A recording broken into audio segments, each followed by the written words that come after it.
হযরত আব্দুল্লাহ ইবনে হুযায়ফা রাদিয়াল্লাহু তাআলা আনহু, হযরতে ওমর রাদিয়াল্লাহু তাআলা আনহু তখন খলিফাতুল মুসলিমিন, আমিরুল মুমিনিন। হযরতে ওমর সারা বিশ্বটাকে শাসন করেন। এই পৃথিবীকে অর্ধেক করলে যতটুকু পরিমাণ হবে, এই সমগ্র পৃথিবীর অর্ধ পৃথিবীকে হযরত ওমর শাসন করেন।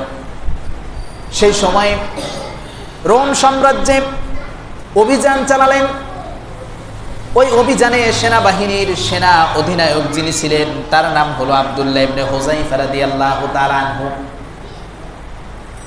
যুদ্ধ করতে করতে এক পর্যায়ে হযরতে আব্দুল্লাহ ইবনে হুযায়ফা রাদিয়াল্লাহু তাআলা আনহু সহ তার সৈন্যরা কাফেরদের কাছে ধরা পড়ে গেল।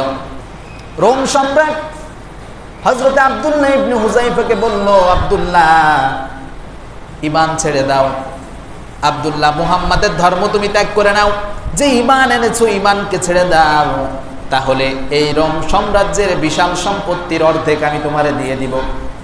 কিন্তু ওই কাফের বেদিনের বাচ্চারা ওরা জানতো না যে একবার লা ইলাহা ইল্লাল্লাহর স্বনামধন্য কালিমা পড়ে নিয়েছে, সে কখনো দুনিয়ার জাগতিক সম্পদের কাছে বিক্রি হতে পারে না। দুনিয়ার সম্পদের মোহ তার ভিতরে থাকে না। দুনিয়ার সম্পদ যদি তাকে লোভ দেখানো হয়, দুনিয়ার সম্পদ দিয়ে যদি তাকে লোভ দেখানো হয়, ওই লোভ তার কোনোদিন কাজে আসে না। কেননা মুসলমান সবসময় জান্নাতের সম্পদ নেওয়ার জন্য পাগল পারা হয়ে থাকে। মুসলমান কিসের সম্পদ নিতে চায়? জান্নাতের সম্পদ নিতে চায়। এজন্য ঈমান চোরেরা ঈমান কিন্তু চুরি করতে চাইবে। রাসূল করিম সাল্লাল্লাহু আলাইহি ওয়াসাল্লামের জামানায় যেমনি ভাবে সাহাবাদের ঈমান চুরি করতে চেয়েছিল কিন্তু পারে নাই, ঠিক তেমনই ভাবে এই জামানায় ঈমান চোরেরা আমাদের ঈমানকে কি করতে চাইবে? কথা কয় না, ঈমান কি করতে চাইবে? চুরি করতে চাইবে।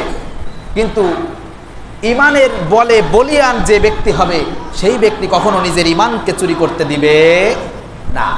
হযরতে আব্দুল্লাহ বিন হুযায়ফা রাদিয়াল্লাহু তাআলা আনহু বললেন, ও কাফেরেরা, তোমরা কি জানো না মুসলমানেরা যখন ঈমান এনেছে আল্লাহর উপর, যখন তারা কোরআনের উপর বিশ্বাস করেছে, কোরআনের আয়াতকে সে পড়েছে, ইন্নাল্লাহা আশতারা মিনাল মুমিনিনা আনফুসাহুম ওয়া আমওয়ালাহুম বিআন্না লাহুমুল জান্নাহ।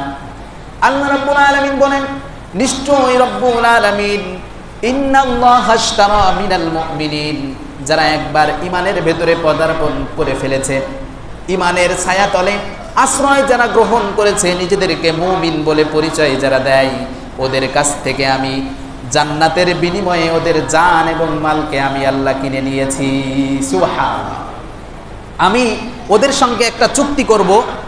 ওদের সঙ্গে আমার চুক্তি হলো যে আমি ওদেরকে জান্নাত দেব, বিনিময় ওর জান এবং ওর মাল ও আমার কাছে বিক্রি করে দিয়েছে। আমার প্রিয় ভাইয়েরা, তাহলে ঈমানদারের সম্পদ এবং ঈমানদারের জীবন এটা কার জন্য? এটা কার জন্য? আল্লাহর জন্য। হযরত আব্দুল্লাহ বিন হুযায়ফা রাদিয়াল্লাহু তাআলা আনহু তিনি রোম সম্রাটকে বললেন, তুমি কি জানো না যে মুসলমান একবার আল্লাহর কাছে আত্মসমর্পণ করে ফেলেছে, সে জান্নাতের আগ্রহী, জান্নাতের সম্পদের কাছে সে বিক্রি হয়ে গিয়েছে, আর তাকে নতুন ভাবে কেনা বেচা করা সম্ভব না। একবার যখন আমি আমার রবের প্রতি ঈমান এনেছি, জীবন যাবে তবুও আমি এই ঈমানকে দিতে পারবো না। সুবহানাল্লাহ। জীবন যাবে কিন্তু ঈমান দিতে পারবো না। রোম সম্রাট বলল, এর ঈমানের তো খুব তেজ দেখছি। তার সৈন্যদেরকে বলল, আমার সৈন্যরা শুনে নাও, একে সাধারণ মৃত্যু দিলে, সাধারণভাবে ফাঁসিতে ঝোলালে এর শিক্ষা হবে না, এর সামনে আগুন জ্বালাও এবং একটা কড়াই নিয়ে আসো। সঙ্গে সঙ্গে রাজার অর্ডারে আগুন জ্বালানো হলো, বিশাল এক কড়াই নিয়ে আসা হলো, কড়াইয়ের ভেতরে পানি গরম করা হলো। হযরত আব্দুল্লাহ বিন হুযায়ফা রাদিয়াল্লাহু তাআলা আনহুর পাশে যে ভাইটি ছিল, ওই ভাইটাকে জ্যান্ত অবস্থায় ওই কড়াইয়ের ভেতরে, জ্বলন্ত কড়াইয়ের ভেতরে ফেলে দেওয়া হলো।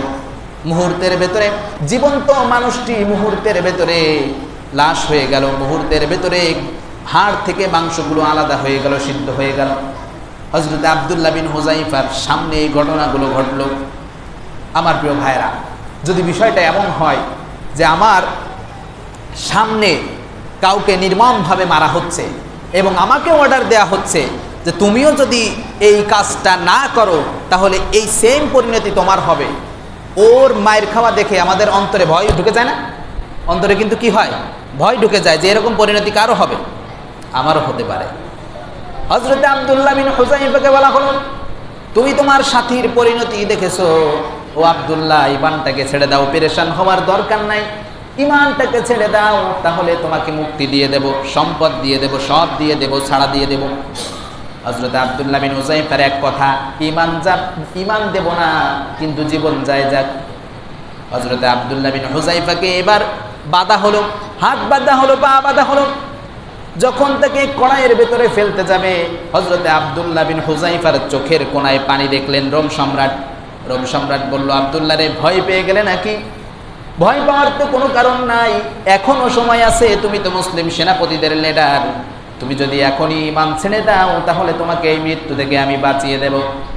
হযরতে আব্দুল্লাহ বিন হুযায়ফার সেই অমীয় বাণী আজও যেন মুসলমানদের কানে বাজে, ইতিহাসের স্বর্ণাক্ষরে সেই বাণীগুলো লেখা থাকবে। হযরতে আব্দুল্লাহ বিন হুযায়ফা মৃত্যুর মুখ থেকে সেই সময়ে দৃঢ় কণ্ঠস্বরে যে কথাটা বলেছিলেন। আব্দুল্লাহ বিন হুযায়ফা বললেন, এই রোম সম্রাট, শুনে নাও, তুমি কি ভাবছো একটু পরে আমাকে এই কড়াইয়ের ভেতরে ফেলে দিবা, এজন্য আমি মৃত্যুর ভয়ে কান্না করছি? না না, এই মৃত্যুর ভয়ে আব্দুল্লাহ কান্না করে না, আমি তো এই জন্য কান্না করছি যে আমাকে আল্লাহ রাব্বুল আলামিন একটি মাত্র জীবন দিয়েছেন, আর তুমি আমাকে যখন ফেলে দিবা ওই একটি মাত্র জীবনই আমি দিয়ে দিব। কিন্তু আমার এটা ভেবে আফসোস হচ্ছে, ওগরাত এই একটি মাত্র জীবন দিয়ে আমি কেমনে বুঝাই আপনারে আমি কত ভালোবাসি। আল্লাহ রাব্বুল আলামিন যদি আমাকে 100টা জীবন দিতেন, ওই 100টা জীবন আমি আল্লাহর পথে দিয়ে দিতাম, আল্লাহর পথে দিয়ে আমি আল্লাহকে বুঝিয়ে দিতাম আমি আল্লাহ এবং আল্লাহর দিনকে কতটা ভালোবাসি। সুবহানাল্লাহ। তার কথা ছিল একটাই, যে অসত্যের কাছে, মৌলিক সোজা সাপটা কথা হলো, অসত্যের কাছে সত্য পথের পথিক যারা, তারা কখনো অসত্যের কাছে মাথা নত করবে না। হযরত আব্দুল্লাহ ইবনে হুযায়ফা রাদিয়াল্লাহু তাআলা আনহু তার প্রমাণ। হযরতে আব্দুল্লাহ বিন হুযায়ফা যখন এই কথাটা বললেন, রোম সম্রাট তখন বললেন যে একে ছেড়ে দাও, কেননা আর ভেতরে মরার কোনো ভয় নাই, ওকে মেরেও কোনো লাভ নাই। হযরতে আব্দুল্লাহ বিন হুযায়ফা যখন সৈন্য বহর নিয়ে হযরতে ওমরের কাছে ফিরে আসলেন, ঘটনা জানার পরে আমিরুল মুমিনিন, অর্ধজাহানের খলিফা হযরতে ওমর রাদিয়াল্লাহু তাআলা আনহু তাকে বুকে জড়িয়ে নিলেন, তার মস্তক চুম্বন করলেন। অর্থাৎ মুসলমান কখনো আল্লাহর কাছে ছাড়া অন্যর কাছে মাথা নত করে না।